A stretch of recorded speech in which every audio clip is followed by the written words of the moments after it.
गोपालपुर गांव में कोमल पिछले कुछ महीनों से बिरयानी की दुकान चला रही थी। कोमल के पति मोहन का 6 महीने पहले एक बीमारी के कारण निधन हो गया था, जिसके बाद कोमल ने अपने परिवार को संभालने का जिम्मा उठाया। अरे कोमल भाभी, आपके हाथों की बिरयानी जब तक ना खाऊं तो मेरे दिन की शुरुआत ही नहीं होती। चलो जल्दी से एक प्लेट ताजा बिरयानी लगा दो। हाँ, क्यों नहीं, अभी लगा देती हूँ। इतना कहकर कोमल कैलाश के लिए बिरयानी लगा देती है। कैलाश बिरयानी खा ही रहा होता है, तभी वहाँ पर कोमल की पड़ोसन विमला का आना होता है। अरे कोमल बहन, जरा बिरयानी पैक कर दो। मेरे पति को तो अब घर का खाना अच्छा ही नहीं लगता है, हर वक्त सिर्फ बिरयानी बिरयानी करते रहते हैं। आखिर इस बिरयानी में क्या जादू डालती हैं जो गाँव के लोग खींचे चले आते हैं। ये तो बस अपना प्यार है जो लोगों को यहाँ तक खींच लाता है। 30 दिन में 20 दिन तो मेरे घर खाना ही नहीं बनता, और मेरे बच्चों को भी तुम्हारे हाथों की बिरयानी में बहुत स्वाद आता है। हर वक्त कहते रहते हैं कि कोमल काकी की दुकान की बिरयानी खानी है। कोमल विमला को बिरयानी पैक करके दे देती है। हालांकि कैलाश अब दूसरा प्लेट लेकर बिरयानी खाने बैठता है, तभी वहाँ कैलाश की पत्नी राधा का आना होता है, और आते ही वो चिल्लाने लगती है। तुम्हें कितनी बार कहा है कि घर का खाना खा लिया करो, खाना बनाया है, फिर भी तुम्हें इस औरत की दुकान की बिरयानी खानी है। अरे ये तो ना जाने अपनी बिरयानी में क्या जादू कर बैठी है कि लोग घर का खाना ही भूल गए। अरे राधा भाभी, आप कैसी बात कर रही हैं? ये मेरी बिरयानी की दुकान में अपनी बदौलत चला रही हूँ। मैंने तो किसी को ये नहीं कहा कि आप मेरी दुकान पर खाना छोड़कर बिरयानी खाने आओ। तूने बेशक इन्हें ये नहीं कहा कि अपने घर का खाना छोड़कर बिरयानी खाने आओ, लेकिन तेरी बिरयानी में ना जाने कौन सा ऐसा काला जादू किया है तूने जो लोग यहीं आते हैं। हे भगवान, इस औरत से और अपने पति से परेशान हूँ मैं। और तुम अब घर भी चलोगे या मार खाकर जाओगे?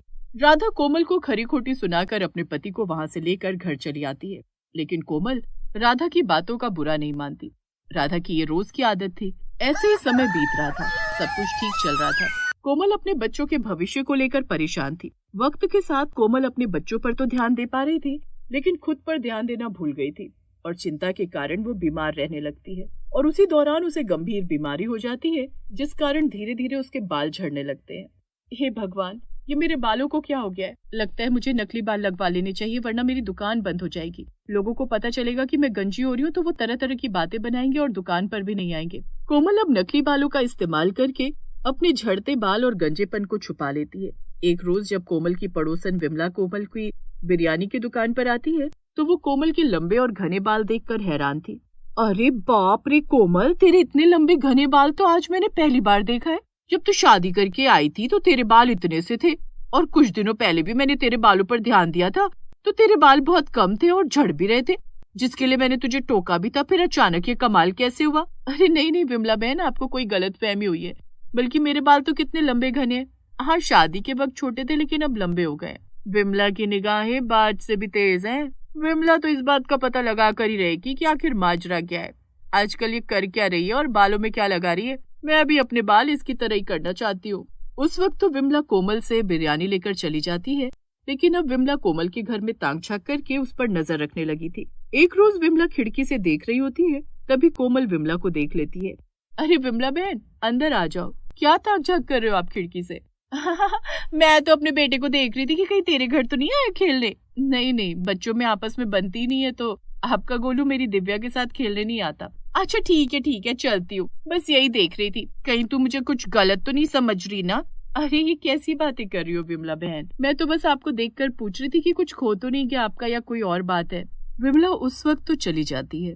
अब लगातार वो कई दिनों तक कोमल पर नजर रखती है, लेकिन उसके घने लंबे बालों के राज के बारे में विमला को कोई सुराग हाथ नहीं लगता। एक रोज विमला लाला की दुकान से सामान लाने जा रही होती है। सुबह का वक्त था और कोमल दुकान पर जाने की तैयारी कर रही थी।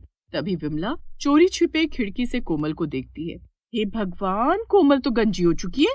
इसका मतलब उसे किसी तरह की गंभीर बीमारी तो नहीं जो उसे विक का इस्तेमाल करना पड़ रहा है। उस वक्त तो विमला लेकिन वो कुछ देर बाद कोमल की दुकान पर पहुंचती है और कोमल के पीछे खड़ी हो जाती है। कोमल विमला को पीछे खड़ा देखकर डर जाती है। अरे आपने तो डरा ही दिया, क्या बात है विमला बहन, सब ठीक तो है ना? बिल्कुल सब ठीक है, मैं तो बस तेरे घने लंबे बालों को देख रही थी, बड़े खूबसूरत हैं। लेकिन मैं ये भी जानना चाहती हूँ कि तुझे कोई बीमारी तो नहीं है? मैं कुछ समझी नहीं, आप कहना क्या चाहती हैं विमला बहन? कोमल के इतना कहते ही विमला कोमल के बालों को पकड़कर खींच देती है, जिससे कोमल ने जो विग लगाया होता है वो विमला के हाथों में आ जाता है, और कोमल पूरी तरह से गंजी थी।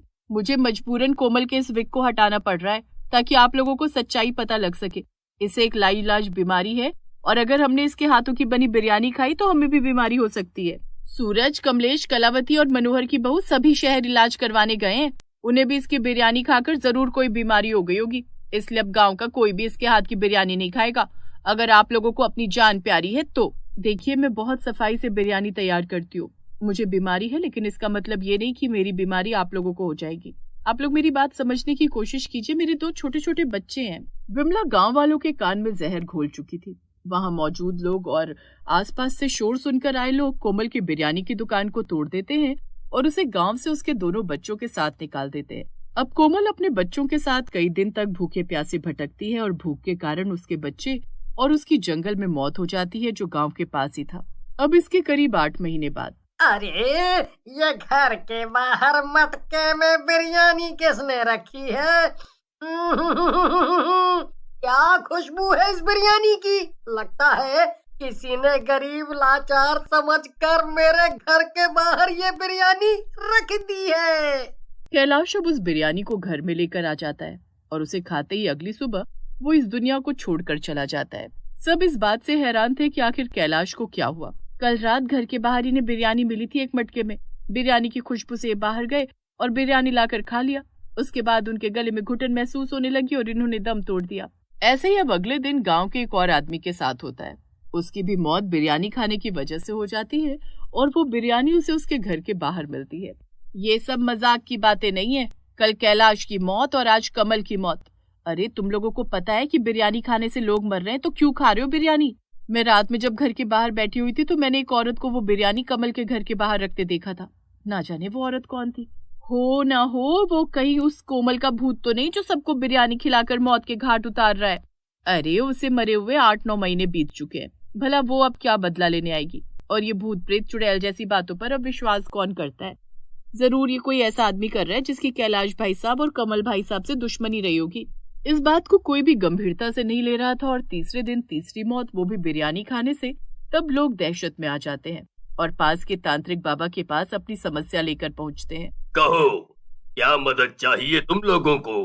पिछले 3 दिनों से हमारे गांव में 3 मौत बिरयानी खाने की वजह से हो चुकी है और ये बिरयानी घर के बाहर कोई रख जाता है, जिसकी खुशबू से घर से कोई एक व्यक्ति निकलता है और उस बिरयानी को खा लेता है, जिसके बाद उसे घुटन महसूस होती है और उसकी मौत हो जाती है। 3 दिन में पूरा गांव हिलाकर रख दिया है उस आत्मा ने। आत्मा? ये क्या कह रहे हैं आप तांत्रिक बाबा? आत्मा? कहीं आप लोग कोमल की बात तो नहीं कर रहे ना बाबा?